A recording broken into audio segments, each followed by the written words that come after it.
Bienvenidos a este nuevo video del curso de Estadística General. En esta ocasión desarrollaremos un ejercicio relacionado a la estadística descriptiva para datos agrupados. Entonces, ¿por qué trabajar con datos agrupados? Bueno, los datos agrupados son aquellos datos que pertenecen a un tamaño de muestra considerablemente grande, por lo que para ser analizados requieren ser agrupados en clases a partir de ciertas características. Su principal objetivo es resumir la información en una tabla de distribución de frecuencias. Bien, entonces aquí tenemos este ejercicio donde se nos presenta un listado de 75 personas con el tamaño del terreno en hectáreas, con el cual ingresaron a un programa de incentivos forestales del INAV. Entonces ya tenemos acá la tabla de datos que se nos presenta. Para comenzar a operar datos agrupados será importante ordenar los datos de menor a mayor valor.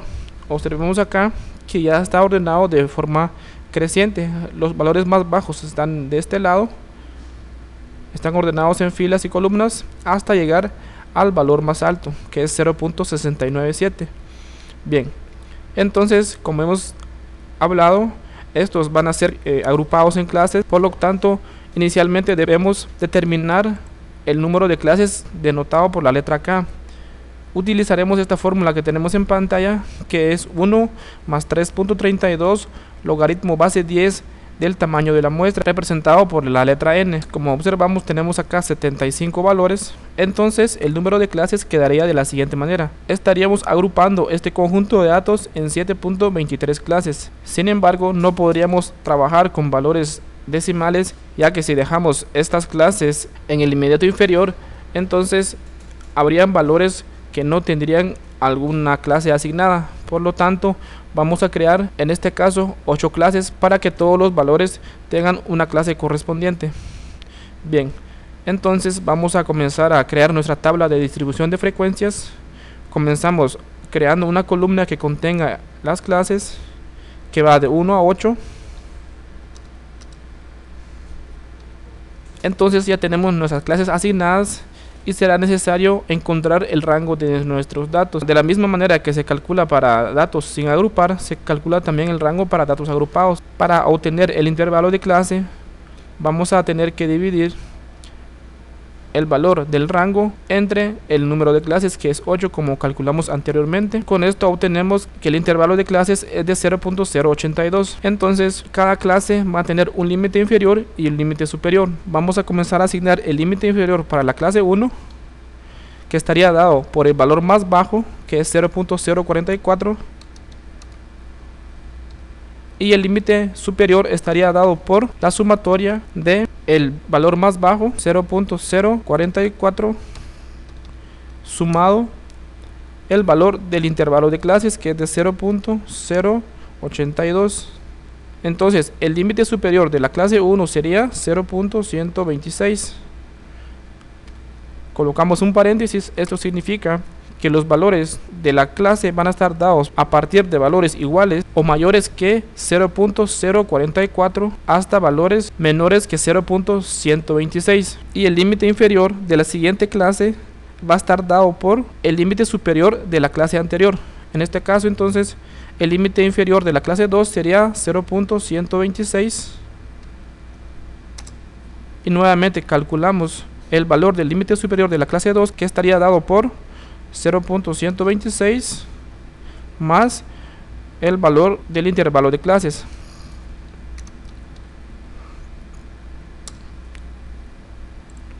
Entonces el límite inferior de la segunda clase sería 0.208, y así sucesivamente calculamos los límites para las demás clases. Entonces hemos culminado con el cálculo de los límites de las clases y vamos a proceder a calcular la marca de clase. Va a estar dado por el promedio entre el límite inferior y el límite superior de cada clase. Entonces esto va a estar dado por, aquí ya tenemos calculadas todas las marcas de clase. Entonces lo que procede ahora es calcular o determinar la frecuencia de cada clase. La frecuencia va a estar dado por los valores que estén dentro de los límites especificados anteriormente. Por ejemplo, la frecuencia para la clase 1 estaría dado por valores iguales o mayores a 0.044 y menores que 0.126. Entonces vamos a contar dentro de esta tabla cuántos valores están comprendidos dentro de los límites especificados para cada clase. Entonces hemos culminado con la determinación de la frecuencia de cada clase, ¿de acuerdo? Entonces significa que para esta primera clase habrían 8 valores, ¿de acuerdo? Y así vamos sucesivamente hasta llegar a la última clase. Entonces aquí vamos a obtener una sumatoria de las frecuencias.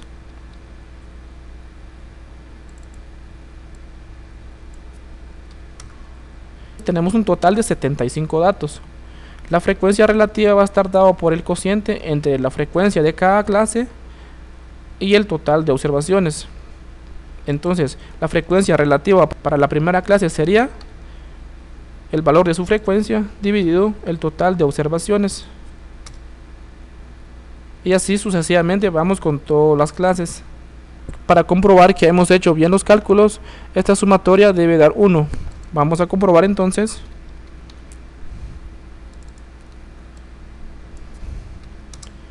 Efectivamente hemos realizado los cálculos correctamente.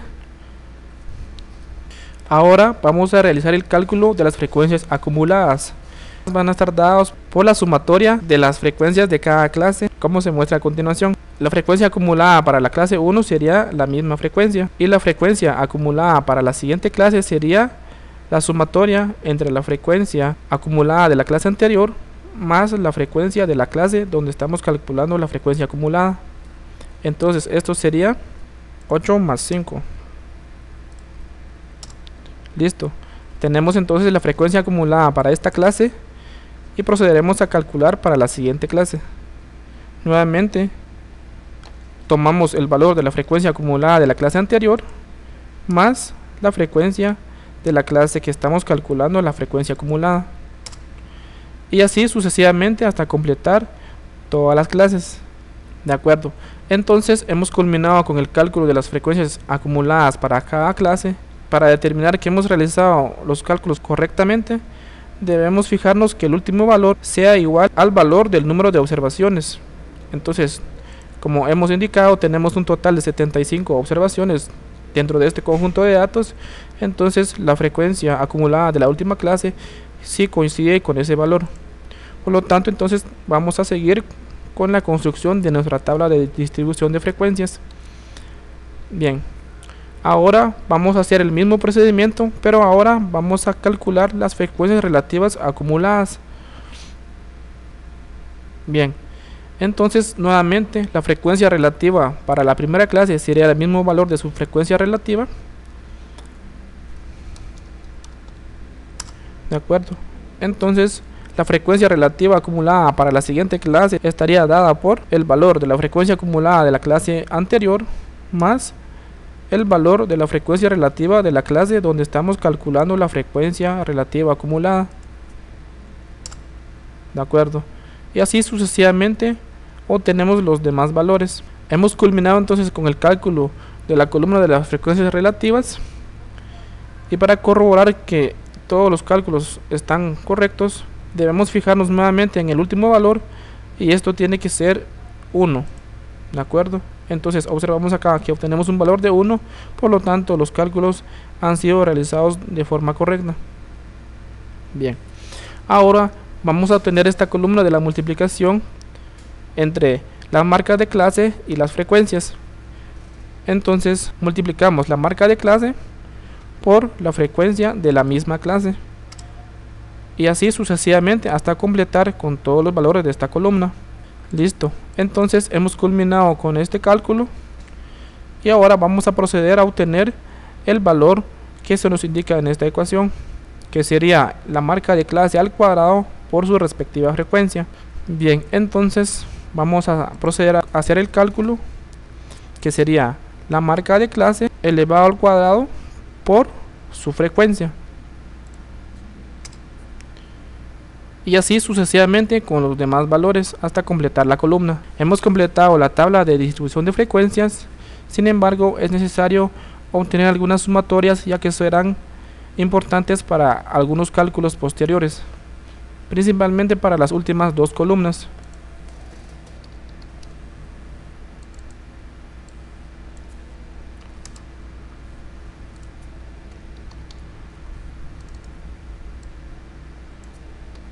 Ya tenemos los valores calculados, entonces vamos a proceder a realizar el cálculo de los siguientes valores. Inicialmente vamos a calcular la media aritmética que está dada por esta ecuación. Entonces sustituimos todo lo que tenemos acá, que sería la sumatoria de todos estos valores dividido la sumatoria de las frecuencias, y obtenemos que la media aritmética es de 0.298 hectáreas. Vamos a proceder al cálculo de la moda. Entonces, para obtener el valor de la moda, tenemos que regresar a la tabla de distribución de frecuencias y observamos la clase que tiene la mayor frecuencia absoluta. En este caso, la mayor frecuencia absoluta se encuentra en la clase 3. Bien, entonces, sustituyendo a esta ecuación, tendríamos que la moda es dada por estos valores. Observemos entonces que el límite inferior de la clase donde se encuentra la moda es de 0.208, que es lo que ubicamos acá. Esto va sumado por este cociente dado por la diferencia entre la frecuencia de la clase modal y la frecuencia de la clase anterior, que estaría dado por 27 menos 5, que nos da un valor de 22. Nuevamente aparece en el denominador, y el cambio 2 está dado por la diferencia entre la frecuencia de la clase modal y la frecuencia de la clase posterior. Entonces esto es la diferencia entre 27 menos 14, que nos da un valor de 13, multiplicado por el intervalo de clases. Obtenemos entonces que la moda es de 0.26 hectáreas. Bien, vamos a continuar entonces con el cálculo de la mediana a través de esta ecuación. Bien, entonces para identificar la clase que contiene la mediana será necesario ubicarnos en la columna de las frecuencias absolutas acumuladas dentro de la tabla de distribución de frecuencias. Entonces se busca la clase que posee el valor de frecuencia acumulada igual o inmediatamente superior a n dividido 2. En este caso debemos buscar el valor dado por 75 dividido 2. ¿De acuerdo? Entonces ubicamos la columna de la frecuencia absoluta acumulada y observamos entonces que el número inmediato superior a 37.5 es 40. Por lo tanto, la clase donde se encuentra la mediana es la clase 3. ¿De acuerdo? Entonces procederemos a sustituir esta ecuación. La mediana va a estar dada por el límite inferior de la clase donde se encuentra la mediana, que sería 0.208, que aparece acá, n dividido 2, menos la frecuencia acumulada a la clase anterior donde se encuentra la clase que contiene la mediana. En este caso sería la frecuencia acumulada de la clase 2, que es 13, dividido la frecuencia de la clase donde está la mediana, que es en este caso 27, multiplicado por el intervalo de clases. Entonces obtenemos que la mediana es de 0.282 hectáreas. Hemos culminado con el cálculo de las medidas de tendencia central. Entonces procederemos al cálculo de las medidas de dispersión. Inicialmente vamos a calcular el valor de la varianza, que está expresada por esta ecuación. Entonces obtenemos que el valor de la varianza es de 0.0154 unidades cuadradas. Bien, ahora vamos a proceder al cálculo de la desviación estándar, que está dada por la raíz cuadrada de la varianza. Entonces reemplazamos esta ecuación y observamos que el valor de la desviación estándar es de 0.1243 hectáreas. Bien, ahora vamos a calcular el coeficiente de variación sustituyendo esta ecuación. Observamos entonces que estos datos tienen un coeficiente de variación del 41.68%. Vamos a proceder ahora a realizar algunos cálculos de las medidas de posición. Bien, inicialmente vamos a calcular el percentil 25, que es equivalente al cuartil 1. Tenemos esta ecuación para proceder a realizar el cálculo. Para obtener el valor de cualquier percentil para datos agrupados, vamos a realizar un cálculo previo para identificar la clase que contiene el percentil de interés. Este cálculo va a estar dado por la división entre el valor del percentil de interés, en este caso sería 25 dividido 100, multiplicado por el número de observaciones, que es 75 para nuestro ejemplo. Entonces, tal como se identificó la clase que contiene la mediana, vamos a regresar nuevamente a nuestra tabla de distribución de frecuencias y en la columna de la frecuencia absoluta acumulada vamos a buscar el valor igual o inmediatamente superior a 18.75. En este caso observamos que nuevamente ese valor es 40. Por lo tanto, el percentil 25 debe estar en la clase 3. Bien, de regreso entonces a nuestra ecuación, vamos a colocar los valores numéricos. Bien, acá entonces tenemos que el valor del percentil 25 es igual al límite inferior de la clase que contiene el percentil. En este caso, nuevamente sería 0.208. Esto es sumado por este cociente que está dado por el valor del percentil dividido 100 multiplicado por el número de observaciones menos la frecuencia acumulada a la clase que contiene el percentil de interés. En este caso nuevamente es 13 dividido la frecuencia de la clase que contiene el percentil de interés. En este caso es 27, ya que es la frecuencia de la clase 3, y multiplicado nuevamente por el intervalo de clases. Entonces tenemos que el valor del percentil 25 es 0.2255 hectáreas. Bien, ahora vamos a realizar el cálculo del percentil 75. Nuevamente realizamos el cálculo para identificar en qué clase se encuentra este percentil. Nuevamente entonces 75 dividido 100 multiplicado por el número de observaciones. Entonces debemos regresar nuevamente a la tabla de distribución de frecuencias y ubicar dentro de la columna de las frecuencias acumuladas el valor igual o inmediatamente superior a 56.25. Entonces observamos que ese valor es 71. Por lo tanto, el percentil 75 está dentro de esta clase. Entonces, sustituyendo los valores en esta ecuación nuevamente, por lo tanto, el percentil 75 es igual a 0.3829 hectáreas. Bien, hemos culminado entonces con el cálculo de las medidas de tendencia central, de dispersión y de posición para datos agrupados. Esto ha sido todo en este video. Gracias.